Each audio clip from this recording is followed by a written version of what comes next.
In today's video, we are going to be practicing call and response as it relates to a tap class. So join me as we get a little bit of practice, or if you've never heard of this before, you're introduced to it. Welcome to the Dance Navigator. I'm Chelsea, and I've created this channel to share my knowledge as a dancer, instructor, and studio owner to help dance parents and dancers find the joy of dance and help you navigate the dance world.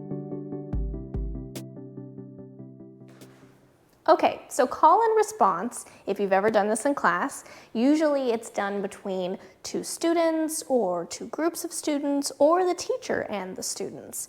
It could be between multiple different people, but basically it's practice for timing and working on improvisation or your rhythms. Now, when we're younger or we're more beginning students, usually we start with having to repeat the same step. So for example, if I have a student next to me, right? I have a student with me. Hello, student. And then there's me. If I'm doing call and response to mimic, then I want them to do exactly what I did. So if I go, I expect them to do it right after. And the timing has to flow, right? We don't want a long pause. We want it to go with the same tempo that I do the step. So to hear both in a row, it should be, right? So this is what we do for call and response practice. Now, as you get more advanced, you're expected to freestyle. You're expected to make up your own rhythm. So it should either be something that complements what the first person did, the call, and your response should complement that, or it needs to be something that is at least within the same style of movement. It really depends on what's requested of you. So like I said, I like to start with mimicking to first understand the timing of call and response. And then as students get more advanced, they get to work on making up their own thing. Something else that's really good for that is a tap circle. So if you've never been in a tap circle, basically everyone in the group, whether it's a class or an event, gets in a circle and you all have to keep the beat, right? So maybe it's, so everybody in the circle is doing this, right? Or some variation of this. They might be using their heel. It might be a clap. Whatever it is, you are the bass. You are the beat of the music. You're keeping the tempo. And then around the circle, everybody takes a turn and does their own thing. So maybe you'll get 1 count of 8 or 2 counts of 8, and that will be designated by the person that's facilitating that tap circle, right? So this is another thing to practice for that. It's a little less pressure because you don't have everybody looking at you maybe at once, but they're both really great things to practice working on your improvisation skills for tap, because we always think improv and we think contemporary or jazz, but you have to improv for tap too. Okay, so you're at home, you're by yourself, nobody's watching if you make a mistake, right? This is a great time to practice. So what I'm going to do is we're going to do call and response to each other, right? I'm going to do the call, and then I will keep the tempo for you while you do your response. And we're just gonna do some sets of that to practice. Now, my biggest thing is that you have to do something, okay? You have to do something. It doesn't matter if it's like, I don't care. You can look goofy, you can make a mistake, but you have to do something. Don't just freeze, because freezing is doing nothing. And your body gets practice even when you make mistakes, right? It learns from that. And that's the only way that you're gonna get better at it. So, ooh, I don't know if you can hear that, but it's very windy outside today. Okay, so here we go. Call and response. We're gonna do this in sets of 2 counts of 8. So I will tap for 2 counts of 8. And then you have to do exactly what I did for 2 counts of 8. So we're doing the mimic style of call and response. I want you to copy exactly what I'm doing right now. Here we go. This is gonna be our tempo. You can keep the tempo when it's not your turn if you want. So right now, join in. There we go. All right, my turn first. I'm the call.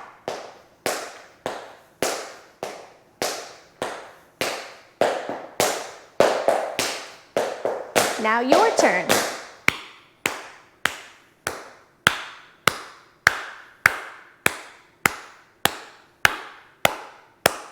My turn.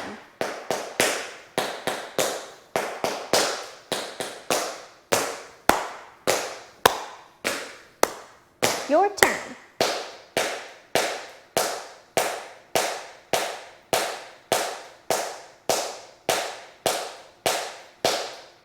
My turn.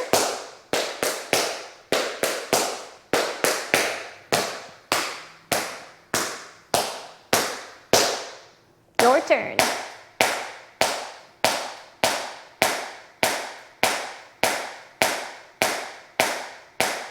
My turn.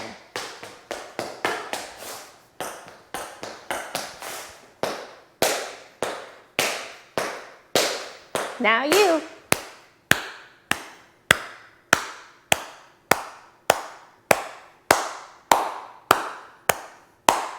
Last set.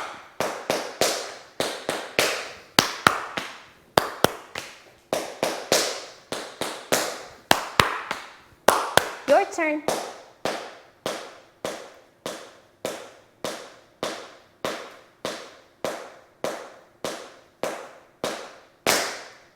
All right, how did it go? Let me know, how did it go? It's okay if it didn't go perfect. You can practice this again. And it's good if you do take a class and you have somebody else that you know that taps with you, you guys can practice this, right? Because it's best when someone's just thinking of something off the top of their head and you don't know what's coming. Because that's the whole point. You don't want to have it memorized. You want to really quick, try to remember it and do it. Okay, so that was the mimic style, right? I wanted you to do exactly what I did when I was doing the call. Your response was doing exactly what my call was. Now, I want you to freestyle. So, we're just gonna be kind of dancing together for this. That means my count of 8, my 2 counts of 8. I'm gonna be doing what I did before, right? Anything, 2 counts of 8, whatever I do. And then when it's your 2 counts of 8 though, I don't want you to just do what I did. I want you to do something that you think up. Now this one's a really important one to not freeze. You have to keep doing something. When I would have students that would kind of clam up and really freak out about this, even if you do step clap is better than not doing anything at all. Do that. So if this makes you nervous or it's just hard for you, warm up to it by doing something that's repetitive and just do it in time with the beat and counting to make sure that you're still doing your 2 counts of 8, okay? But feel free to get creative, even if it sounds funny or you don't like how it turns out. None of us do something the first time and go, oh, that was perfect. We just don't. So play with it, have fun with it, okay? So call and response. I'm gonna do something freestyle and your 2 counts of 8 are gonna be your freestyle. We're gonna go back and forth. Here we go, I'm gonna go first. This will be our tempo. And you can do this if you want while you wait for your turn. It's whatever helps you. That's what you would do in a tap circle, right? You could do it as a clap. This keeps everybody on the same tempo. Here we go, my call. 6, 7, 8.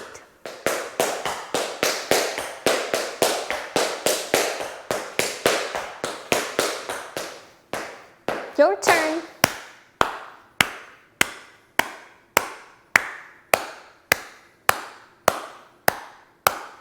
Good response now, my call.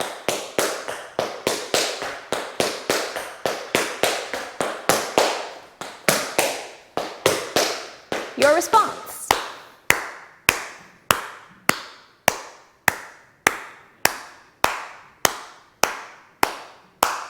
My call.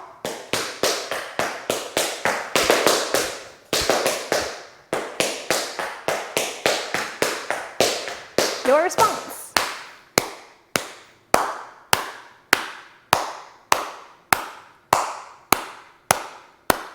My last call.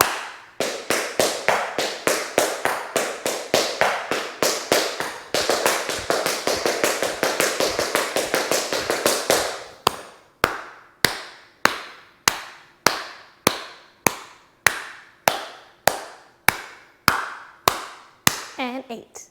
All right, great work. Feel free to practice this and turn around if you need to, right? If you go back and you watch this a second time and you don't want to see what my feet are doing, practice this by sound because it helps you practice your counting better. So it's really important that you pay close attention to your timing And don't worry so much about what step you're gonna do, right? Don't be planning, we all do it. But if you're in a tap circle or you're waiting for your call and response, don't be planning the whole time that you watch the person do their call. Just freestyle it. That's the point of freestyle. All right, I hope this was helpful for you to practice with, and thank you very much for joining me. Don't forget to subscribe to the Dance Navigator so that you get notified anytime I post new videos. If you're already subscribed, thank you very much. I truly appreciate it. It means that you are helping more people find my channel, and hopefully I can help more dancers or people like you to learn from my channel. So I greatly appreciate that. And until next time, keep on dancing.